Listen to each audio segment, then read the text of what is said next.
장로님들을 부부를 초대합니다.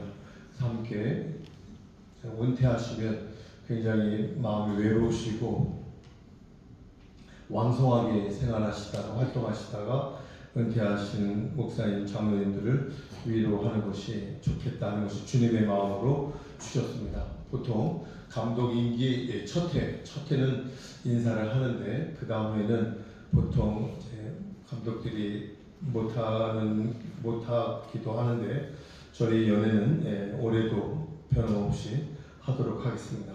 저는 그 다음날 말레이시아의 연합 한인교회 성리사님들도 모두 참여해서 한 150명 정도가 말레이시아 한인교회에 제일 가장 역사가 말레이시아에 땅도 있고 건물도 있고 다 갖춰져 있는 그러한 전통성이 있는 교회입니다. 그곳에 가서 집회 인도를 하고 그들을 성리자님들을 위로하고 돌아오도록 하겠습니다. 여러분이 게시판에 보면 엘리베이터도 있겠죠. 꽃꽂이 거의 마감이 돼가고 있습니다. 여러분들이 꽃꽂이를 함께 참여하는 기념적인 그러한 꽃꽂이가 될 것으로 생각합니다. 마무리 칸을 다 채워주시면 감사하겠습니다. 그리고 예배 후에 이 말씀을 뽑도록 하겠는데요. 예배 마치고 이곳에 앞으로 소무영신 예배 때 208명이 이 말씀을 뽑아 가셨습니다. 소무영신 예배에 참석하지 못한 분들은 오늘 예배 마치고 앞으로 나오셔서 이 말씀을 뽑으시고 기도를 받으시고 2024년을 시작하시기 바랍니다. 어떤 집사님께서 베푸시기를 좋아하시고 섬기시는 그런 분이 계세요. 그분이 말씀을 뽑았는데 너가 나에게 선대함으로 베풀었으므로 나도 너에게 선대하며 베풀 것이다. 하나님께서 하신 말씀입니다. 나도 너에게 선대하며 베풀 것이다. 그런 말씀을 뽑았고 저도 깜짝 놀랐습니다. 하나님께서 여러분에게 맞는 그런 말씀을 이 안에서 여러분이 뽑게 될 것입니다. 소모영신 예배 때 참석하지 못하신 분들은 뽑아가시면 되겠습니다. 2월 18일부터 20일까지 세관교회에서 2박 3일 캠프를 합니다. 우리 청소년들, 중고등부, 청년부 여러분 자녀들을 어떻게 해서라도 참석하게끔 도와주세요. 이 아이들이 말씀으로 기도로 성장하면요 여러분 걱정 안 하셔도 됩니다. 하나님께서 인도하시고 하나님과 함께 대면하는 그러한 자녀들이 될 것입니다. 여러분이 18일부터 20일까지 우리 부목사님이 잘 안내할 겁니다. 여러분의 자녀들을 둔 가정에 안내할 겁니다. 많이 참여해서 멀리 가지 않는 거니까 군산에 사는 거니까 참여할 수 있도록 여러분이 도와주시면 감사하겠습니다. 지금 제가 호명하는 분들은 앞으로 나오셔서 이 피아노 쪽부터 이렇게 쭉 이름에 맞춰서 쭉 쓰시면 돼요. 자, 먼저 우리가 이 한 해 한 해 임명하시는 그런 분들이 계시는데 이분들을 교회에 여러 가지 그런 분야와 그런 부서가 있지만 요 간단한 주일학교 교사와 보조교사와 목자와 성가대장만 여러분들에게 소개하도록 하겠습니다. 호명하는 대로 피아노부터 서는 겁니다. 자, 황순영, 호칭은 생략하겠습니다. 황순영, 진한영, 이나영, 김성희, 고영, 보조교사로 박지용, 이성열. 우리 박지용, 이성열 보조교사는 힘으로 하는 겁니다. 그렇기 때문에 나오더라도 딱 좀 포스가 다릅니다. 이쪽. 애기 키우랴, 보조교사랴, 집나르랴 힘으로 도와주는 게 보조교사입니다. 이 일곱 분을 우리 아이들 교육, 정말 어떠한 교회 목사님들도 우리 아이들 교육을 답으로 합니다. 어느 교회 목사님들도 정말 탐방하고 싶다, 찾아오고 싶다는 분이 꽤 많습니다. 여러분 잘 아시죠?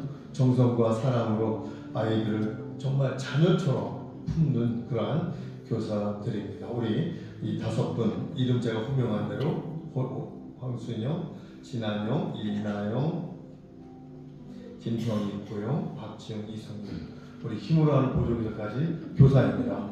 우리 인사하고 들어갈 때 우리 큰 박수 부탁하고 들어가겠습니다. 감사합니다.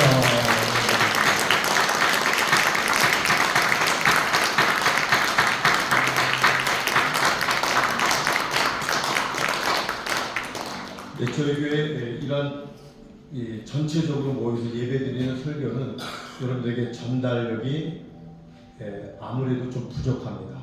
그렇지만 소그룹으로 모이는 것을 속회라고 하죠. 감리교의 속회를 본받아서 장로교가 구역회를 만들었는데 속회는 웨슬레이 목사님이 처음으로 만든 교회 안의 소그룹 모임입니다. 우리는 이 속회를 목장이라고 하고 그 목장을 이끌어가는 분들을 목자라고 합니다. 자, 호명한 분들을 피아노 부분부터 쭉 나열해 쓰겠습니다. 민기영, 양흥식, 김희자, 서민자, 신보혜. 앞으로 나오시죠. 자, 나오세요. 민기영, 양흥식, 김희자, 서민자, 신보혜, 황영미, 고영, 박지혜, 조금선. 나오시죠.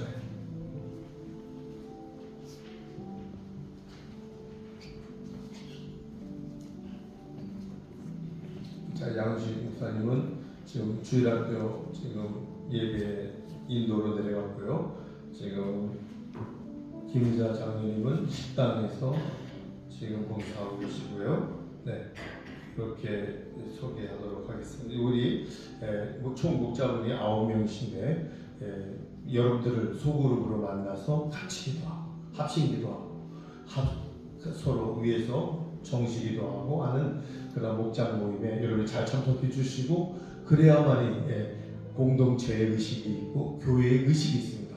그래서 우리 남성교회에도 잘 모여주시기를 부탁드립니다.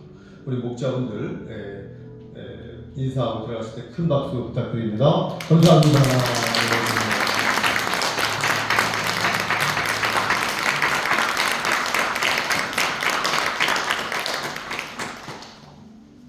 자, 우리 성가대는 우리 성가대장님을 항상 꼽아있어야 되는데 코로나 동안 하지 못했습니다. 성가대를 모이지 못했는데 백종건 집사님 앞으로 나오시죠. 이계랑 한계가 대단합니다. 앞으로 나오시죠. 우리 백종건 목사님은 헤어 디자이너입니다.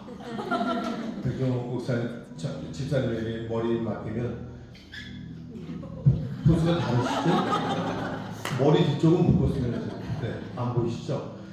정말 창조적인 그러한 헤어 디자이너이신데 우리 성가들을 위해서 이끌어 주시고 지휘자와 반주와 잘 연합하고 전체 팀워크를 잘 이끌어 나갈 수 있도록 우리 백종건 우리 집사님 인사하시고 큰 박수 부탁드립니다. 네, 박수 감사합니다. 네, 고맙습니다.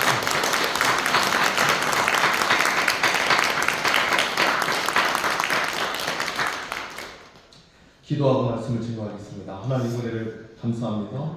주님의 은혜로 우리 2024년도 주일학교 교사, 목자, 성가대를 위하여 수고할 분들을 소개했습니다.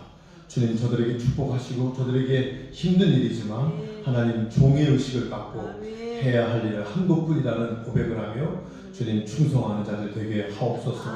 감사하며 예수님의 이름으로 기도합니다. 아멘.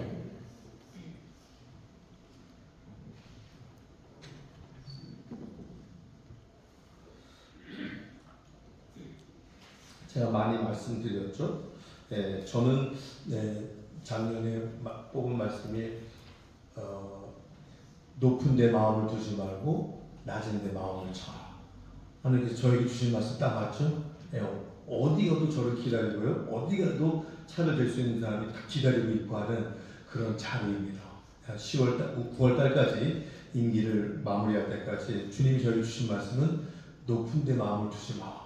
낮은 데 마음을 두어야 돼. 맞죠? 저한테 주신 말씀 맞아요. 로마서 12장 16절 말씀입니다. 그리고 저희 아내, 저희 사모에게 준 말씀은 이사야서 46장 4절.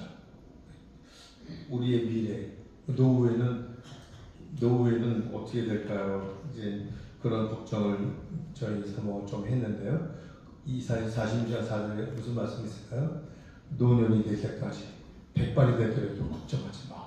내가 너를 지었고 내가 너를 지명하여 불렀기 때문에 너는 내 것이야. 내가 너를 품을 것이고 내가 너를 안을 것이다. 그 말씀을 주셔서 저희 사모님은 해방됐습니다. 노후 해방돼서 염려를 내려놓게 되었죠. 그래서 오늘 말씀을 여러분이 대수롭게 생각하지 마시고 이 말씀을 여러분에게 주시는 하나님의 그런 귀한 어떤 말씀을 뽑을지 모르잖아요. 그렇죠. 여러분에게 주신 말씀입니다. 이 말씀을 각 목장별로 제가 3월달에 목장별 신방을 하겠습니다. 전체 신방을 못하더라도 1부, 2부 참석하는 분들 100여 명이 되는데 다 신방을 못하더라도 목장별 신방은 하겠습니다. 그때 말씀을 서로 나누고 하겠습니다. 저를 한번 따라서 할까요? 참된 일꾼의 신앙. 이게 오늘 말씀의 제목입니다. 덴마크 수도 코펜하겐에 아주 유명한 동상을 만드는 그런 예술가 소왈슨이라는 사람이 있었습니다. 그 소왈슨이라는 사람이 이 동상을 만들었는데 이 동상의 주제는 마태복음 11장 28절입니다. 수고하고 무거운 짐자들아 다 내게로라. 나는 마음이 온유하고 겸손하니 나에게 배워라. 그리하면 너에게 쉼을 얻으리라. 나의 짐은 쉽고 내 멍에는 쉽다. 그런 말씀이 30절까지 있죠. 그런 말씀으로 동상을 잘 만들어서 아주 유명한 예수님의 동상이 되었습니다. 어느 날 예술가들이 그 동상 앞에 와서 이리저리 살펴보았습니다. 와서 참관을 하게 되었습니다. 근데 아무리 둘러봐도 별거 아닌 것처럼 여겨졌죠. 실망한 그 사람들은 이렇게 얘기를 합니다. 굉장히 유명한 동상에서 왔는데 봤더니 별거 없군. 그런 이야기로 중얼거렸다고 합니다. 그때 그 실망하는 모습을 눈치챈 관리자가 이렇게 얘기를 합니다. 선생님들이요, 이 동상은 그렇게 보시면 안 됩니다. 이 동상은 그 앞에 무릎을 꿇고 바라보면 됩니다. 그렇게 하시면 이 동상의 은혜와 예술적 가치를 알게 될 것입니다. 라고 말해줬다고 합니다. 그 말을 들은 이 예술가들은 동상 가까이 가서 경건한 마음으로 시키는 대로 무릎을 꿇었습니다. 그리고 동상을 우러러 봤습니다. 그러자 예수님의 모습이 말할 수 없는 은혜와 사랑과 자비의 모습이 가슴에 전해지더라는 겁니다. 이 동상의 이 진가는 그 앞에 무릎을 꿇고 겸손한 마음으로 바라볼 때 나타난다는 이야기입니다. 이 이야기는 우리에게 중요한 교훈을 남겨주고 있습니다. 그것은 곧 하나님과 예수 그리스도 앞에 무릎을 꿇는 겸손 없이는 하나님을 만날 수도 없고 하나님을 체험할 수도 없다는 이야기입니다. 그래서 성자 어거스틴은 말하기를 신앙생활의 첫째는 겸손이에요. 둘째도 겸손이에요. 셋째도 겸손이라고 말합니다. 하나님 앞에 자신을 낮추는 겸비한 믿음이 있어야 하나님을 만나고 하나님을 체험하고 하나님을 느낄 수 있습니다. 이제 우리는 오늘 이 본문 말씀을 통해서 바로 이러한 겸손한 신앙을 요구하시는 그 하나님의 뜻을 발견할 수 있기를 바랍니다. 본문 말씀은 매우 실제적인 말씀으로 우리 믿는 사람들이 하루하루를 어떤 자세로 살아야 될지, 또한 우리가 하나님과 섬김에 있어서 어떠한 자세로 섬겨야 될지를 오늘 말씀이 자세하게 우리에게 설명해 주고 있습니다. 물론 오늘의 본문 말씀은 예수님의 비유로 하신 말씀입니다. 비유로 말씀하시고 결론은 잘 안 하시죠. 예수님이요. 비유만 하시고요. 근데 오늘 말씀은 특이하게 예수님께서 결론까지 딱 매듭을 짓는 그러한 말씀이 되겠습니다. 이 비유를 좀 더 쉽게 풀어놓으면 이런 얘기죠. 만일 너희 중에 어떤 사람이 종이 있다면 그 종이 들에서 일을 하고 왔다고 해서 주인이 음식을 차려놓고 기다릴 사람이 있겠느냐? 없다는 거죠. 오히려 자기는 집에 있으면서도 일하고 돌아온 종에게 식사를 준비하게 부탁할 것입니다. 그리고 자신이 식사하는 동안 시중을 들게 하고 종은 나중에야 먹게 될 것입니다. 그리고 주인은 그 종이 시킨 대로 다 했다고 해서 큰 상을 내리거나 그러진 않습니다. 왜냐하면 그것은 일상적으로 종이 해야 할 일이기 때문입니다. 그러나 때로는 하나님께서는 우리에게 은혜를 주시잖아요. 하나님의 종은 우리들입니다. 우린 사람의 종은 아닙니다. 물론 하나님께서 우리를 바라보실 때 우리는 하나님의 주인이시고 우리는 종입니다. 이와 마찬가지로 너희도 하나님의 명하신 것을 행한 후에 우리가 해야 할 일을 한 것뿐입니다. 그렇게 결론을 지어주죠. 그렇게 말하라고 주님이 말씀하시죠. 이제 우리는 이 말씀을 통해서 하나님께서 오늘 우리에게 주시는 말씀이 무엇인지 주의 깊게 한번 살펴보도록 하겠습니다. 먼저 우리는 이 비유를 살펴보기 전에 예수님께서 왜 이 비유를 말씀하셨는지 그 배경과 목적이 있습니다. 우리가 읽지는 않았지만 1절부터의 그 배경과 목적이 있어요. 근데 5절에 보니까 우리는 예수님께서 본문의 비유를 말씀하신 이유가 무엇인지를 5절을 보면 알 수 있어요. 제자들이 예수님께 말씀드리기를 주님 우리에게 믿음을 더해주세요. 주님 우리에게 큰 믿음 주세요. 그렇게 예수님께 부탁을 합니다. 왜 이런 요청을 했을까요? 왜? 바로 이 제자들이 요청이 있었기 때문에 예수님께서 주인과 종의 비유를 시작하는 겁니다.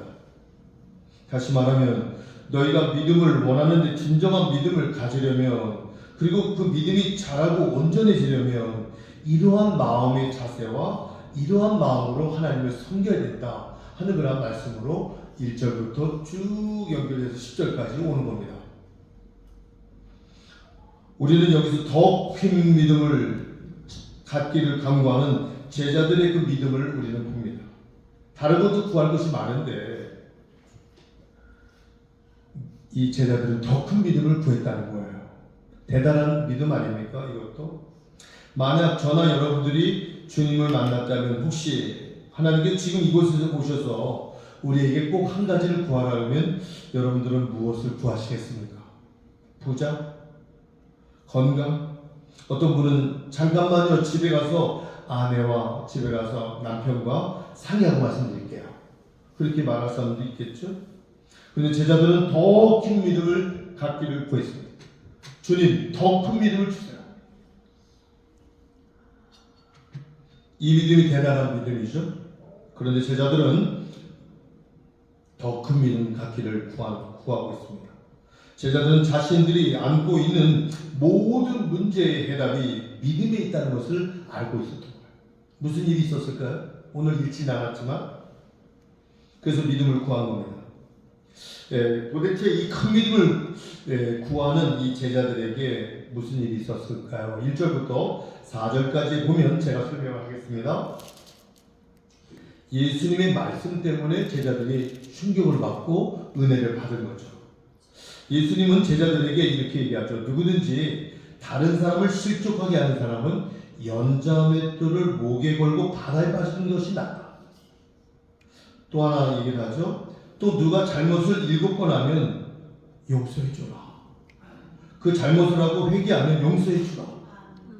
이런 말씀, 이 두 가지 말씀을 1절부터 4절까지 하셨습니다.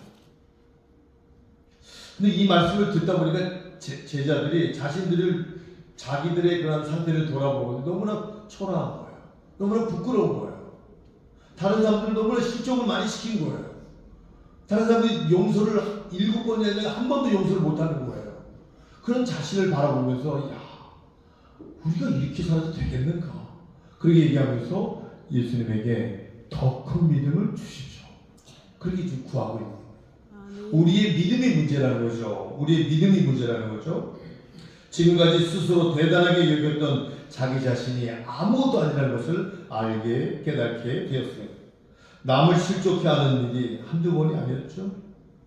7번이나 7번은커녕 한 번도 용서하기가 어려웠죠. 자신들의 믿음이 너무 부족했다는 것을 알게 된 거죠. 그래서 더 큰 믿음을 달라고 구하는 것이죠. 여러분 중에 남을 실족해 하시는 분 계시십니까? 믿음이 문제입니다. 여러분 중에 남을 용서하지 못한 분은 계세요? 혹시? 믿음의 문제입니다. 사랑하지 못하는 분들이 계세요. 그것 역시 믿음의 문제입니다.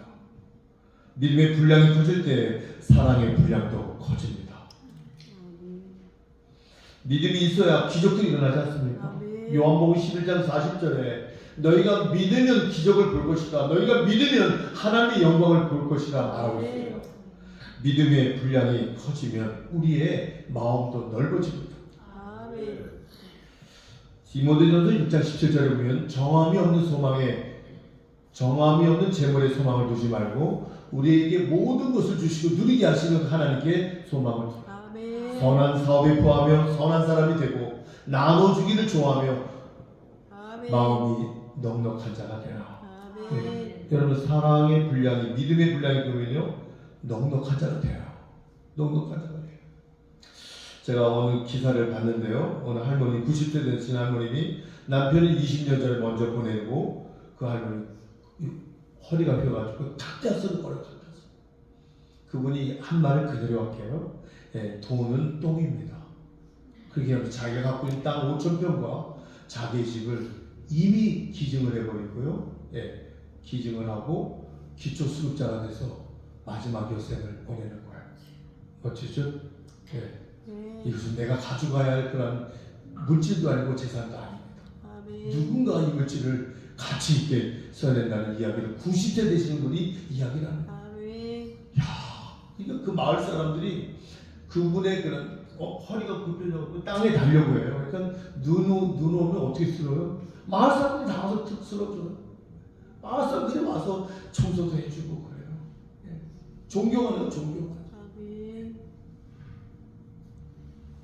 그렇게 사는 삶을 저는 참 멋지게 사십니다.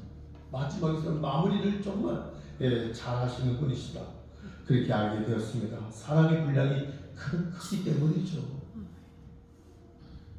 예수님이 겨자씨 하나만 있어도 놀라운 기적이 일어날 것이라고 말씀하시죠. 그러면 예수님께서 오늘 비유를 통해서 우리에게 말씀하시는 것이 뭘까요?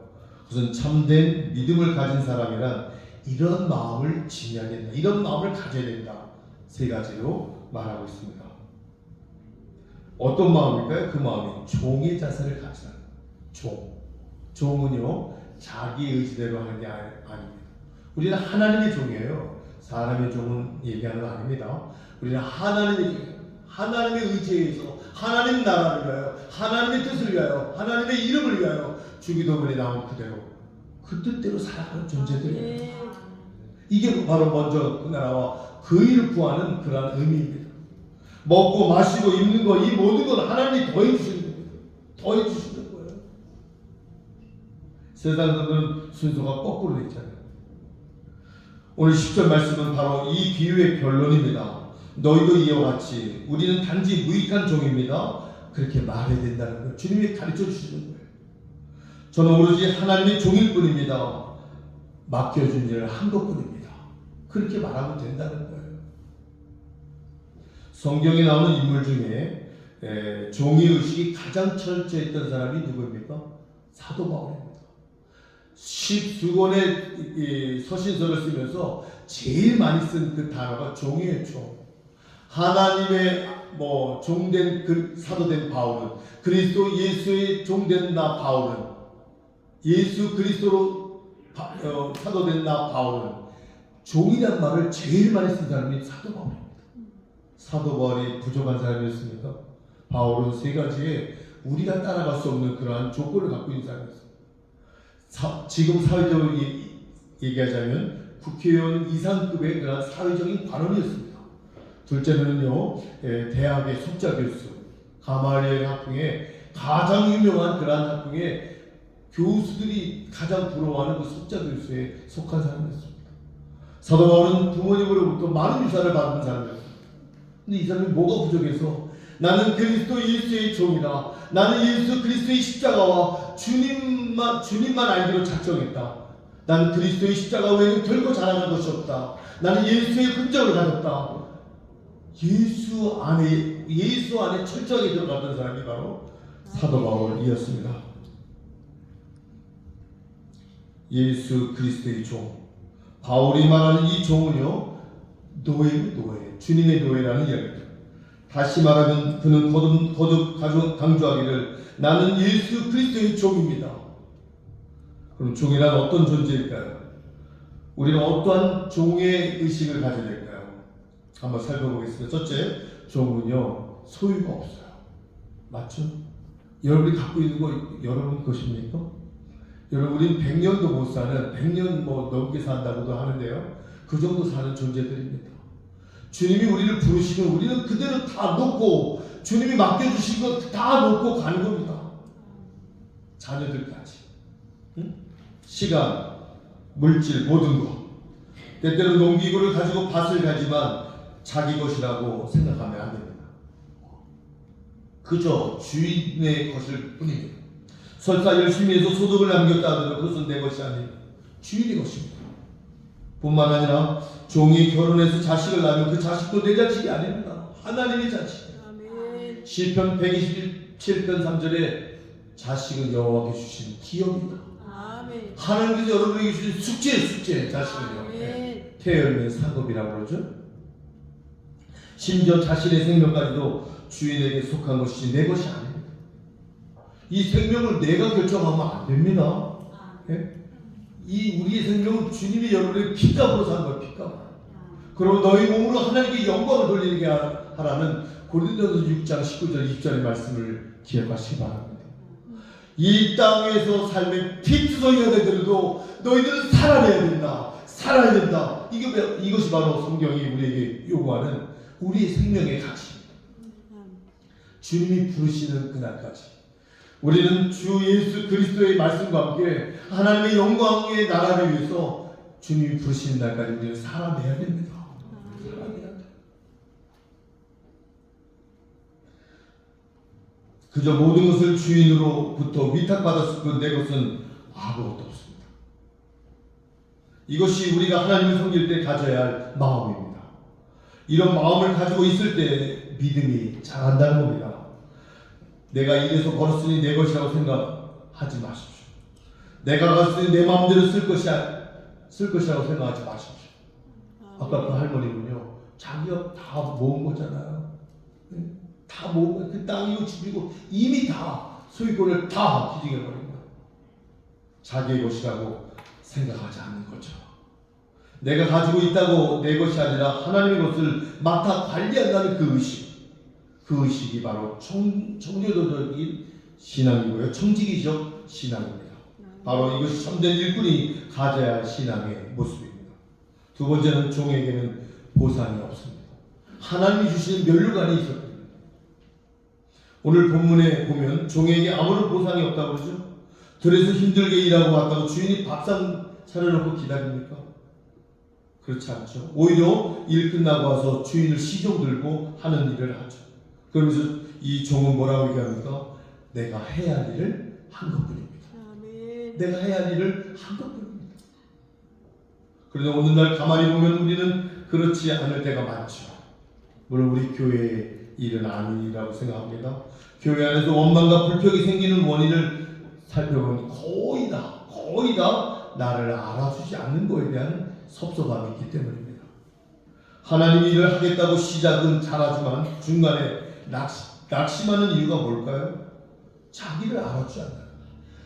나를 대접해 주지 않는다는 거예요. 나의 공과 수고를 알아주지 않는다는 거예요. 하나님이 알아주시면 돼요. 아멘. 하나님께서 우리 오늘 말씀이 뭐라고 해요? 내가 종으로서 해야 할 일을 한 것뿐입니다. 그때 하나님은 소망의 면류관, 데살로니가전서 2장 19절 소망의 면류관, 기쁨의 면류관, 자랑의 면류관, 이 면류관을 주님이 우리에게 주신다는 그것은 족하지 않습니다. 자기에게 인사치레를 좀 했으면 좋겠는데 하지 않는다는 거예요. 그러나 우리가 종의 마음을 가지면 어떻게 되겠습니까? 그런 사람은 남이 알아주기를 바라지 않습니다. 누가 대접을 해주거나 사례하거나 바라지도 않습니다. 누가 칭찬하면 그저 해야 할 일을 한 것이라고 말합니다. 겸손이죠. 이런 이야기가 있죠. 중국에 선교하던 선교사님이 홍수에 떠내려가는 거예요. 홍수에 막 떠내려가요. 근데 그것을 어떤 중국분이 그 교회에 그리스도인이라고 얘기를 하더래요. 그 사람이 그 성교사님을 잡아 끌어서 살려낸 거죠. 그래서 이 성교사님이 너무너무 감사해서 이름이라도 가르쳐 주세요. 평생 그 사람이 잊지 않겠습니다. 이렇게 말하니까 그분이 웃으면서 이런 얘기를 했대요. 성교사님, 선한 사마리아에게 이름이 있습니다. 그런 이야기를 가더라는 거예요. 멋지죠? 제가 목회하면서 가장 마음이 아픈 말 중에 하나가 가장 들을 때 가장 아픈 이야기가 성도님들 중에서 누가 시험이 들었다. 그런 말을 들을 때 전 가장 힘들어요. 저는 그때마다 정말 기도합니다. 눈물로 기도합니다. 시험에 드는 것도 알고 보면 자기 믿음의 문제입니다. 종의의식이 없기 때문입니다. 시험에 들자면 한도 끝도 없습니다.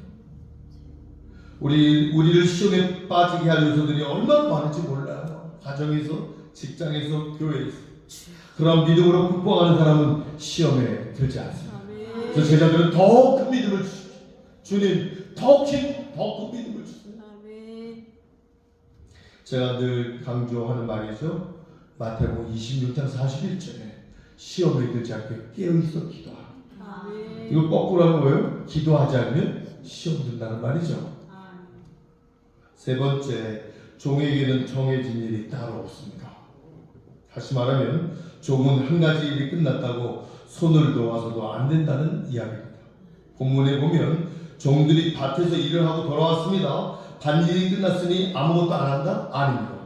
와서 시중도 들고요, 집안일도 거두고요, 주인의 식사를 돌봐줘야 되고요. 다시 말한다면, 쉽게 얘기하면 이만하면 됐다. 종은 그렇게 하면 안 된다는 겁니다. 근데 이 정도면 됐어. 그러면 하나님께서 여러분의 생명을, 여러분의 건강을 더 지킬 이유도 없습니다. 끝까지 나를 부르시는 그날까지 내 후배들을 위해서 내 기도의 재단을 생명건 기도를 하겠다는 그런 마음까지도 가지셔야 된다는 이야기입니다. 오늘날 우리도 그렇지 않습니까? 하나님께서 우리를 위하여 하신 일을 생각하면 할 만큼 했다는 말을 할 수 없습니다. 하나님 우리를 지으신 분이시죠. 뿐만 아니라 하나님 우리를 위해 독생자 예수 그리스도를 보내주신 분입니다. 가장 큰 희생의 값을 우리에게 치르셨습니다. 그러므로 우리가 하나님을 위해서 아무리 큰 일을 한다 할지라도 이만하면 됐어. 나 이 정도면 봉사하면 됐어. 지금 헌신했으니까 나머지 헌신은 안 할 거야. 그런 말은 안 된다는 겁니다. 오늘날 교인들 중에, 성도님들 중에 이만하면 됐다고 생각하는 분들이 있죠. 이제 좀 쉬어야 되겠다 하는 생각하죠. 나도 할 만큼 했다고 생각하죠. 분명 그것은 그런 마음은 종의 마음이 아닙니다. 내가 하나님의 종이라는 그 자세가 아니죠. 내 마음대로 일할 수 있고 일을 그만둘 수 있다고 하는 그 마음은요, 아직도 내가 주인에게 그렇죠. 마지막으로 오늘 본문 10절에 보면 결정적인 말이 하나 있죠. 바로 이와 같이 너희도 명령을 받은 것을 다 해봐라. 주님이 하신 말씀이에요. 10절 비유의 결론이죠. 여기서 예수님은 내가 지금 너희에게 이야기한 것 같이 너희도 그대로 해봐라. 다시 말하면 종의 마음과 종의 자세를 가지라는 거예요. 예수님 더 구체적으로 말씀하시기를 너희도 이와 같이 해가고 내가 해야 할 일을 한 것뿐입니다. 그렇게 말하면 된다는 거예요. 오늘 본문 말씀 가운데 가장 중요한 핵심적인 말씀입니다. 왜냐하면 예수님께서 직접 비유의 결론을 내려주신 말씀이기 때문입니다. 예수님의 말씀에 의하면 죽도록 수고하고 일하는 것이 없다는 마음을 가져야 된다는 겁니다. 끝까지 해야 된다는 겁니다. 바로 이 마음으로 살아간다면 무슨 일을 하든지 원망이나 불평이 있지 않습니다. 골로새서 3장 23절에 너희가 무엇을 하든지 마음을 다하여 죽게 하더라도 사람에게 하더라. 죽게 하더라도 돼요. 믿는 사람들이 하나님과 예수 그리스도를 위하여 일할 때 이런 마음으로 일한다면 불평과 불만이 사라질 것입니다. 성도님들이 교회를 위해 봉사할 때 이런 마음으로 봉사한다면 분위기가 달라지겠죠. 근로자들은 회사를 위해서 헌신적으로 일할 때, 또는 회사가 근로자들을 위해서 정말 사랑으로 근로자들을 돌봐줄 때 그 회사는 달라질 것입니다. 자식을 위해 수고하는 부모님, 부모를 위해 수고하는 자식이 마음을 함께 가질 때, 남편과 아내가 마음으로 서로를 위할 때 그 가정은요 천국이 되는 거예요. 천국이 되는 거예요. 저는 늘 저희 사모에게 잘했어요. 너무 애썼다. 너무 고생했다. 그런 얘기를. 여기 뚝방길에서 예수 생명, 예수 소망, 이 편말 딱 들고요. 간사님하고 서 있는 거죠. 지나가는 사람들이 저한테 막 문자가 와고 본 사람들이 아는 사람. 그러니까요, 교회를 쉬고 있었습니다. 교회를 쉬고 있었습니다. 이런 분들이 전화가 오고요. 어제도 저 전화 두세 번 받았어요. 그런 전도하는 분들에게 전화가 상담이 오고 말이죠. 얼마나 귀합니까? 우리가 508장 3절 찬양했잖아요. 주님에게 부탁하십니다. 이 전도하는 일 주께서 나에게 맡기신 것이다. 주께서 나에게 맡기신 것이다. 천사들에게 맡긴 거 아니에요. 디도서 1장 3절에 자기의 때에 자기의 말씀을 전도로 나타나셨으니 이 전도는 우리 구주 하나님의 명대로 나에게 맡기신 것이다. 아멘. 나에게 맡긴 거 나에게. 아멘. 천사에게 맡긴 거 아니에요.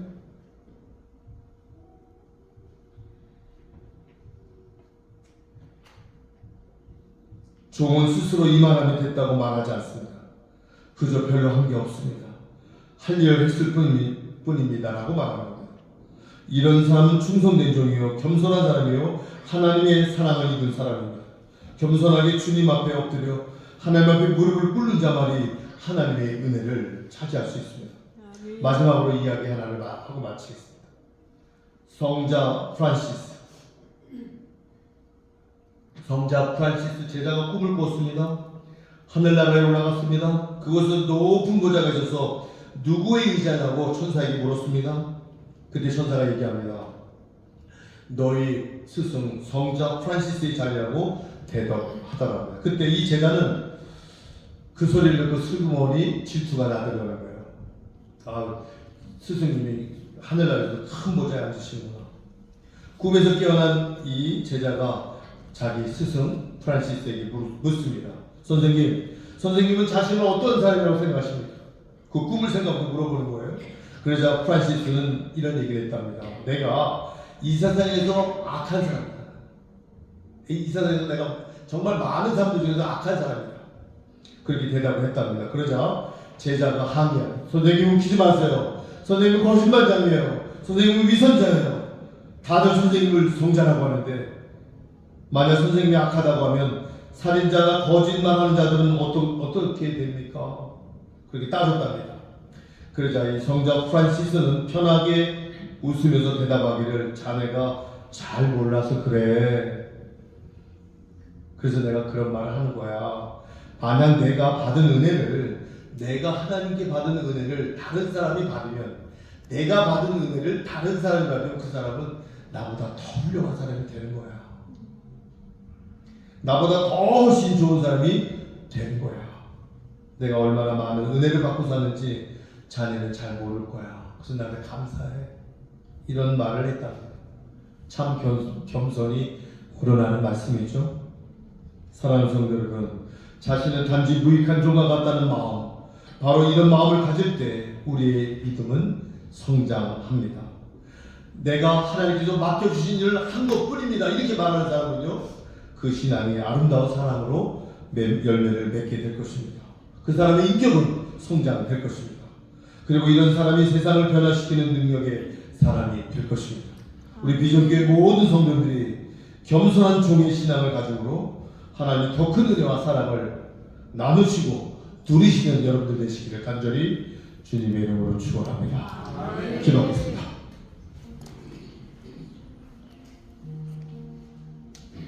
오늘 시간 기도할 때 주님, 저는 무익한 종입니다.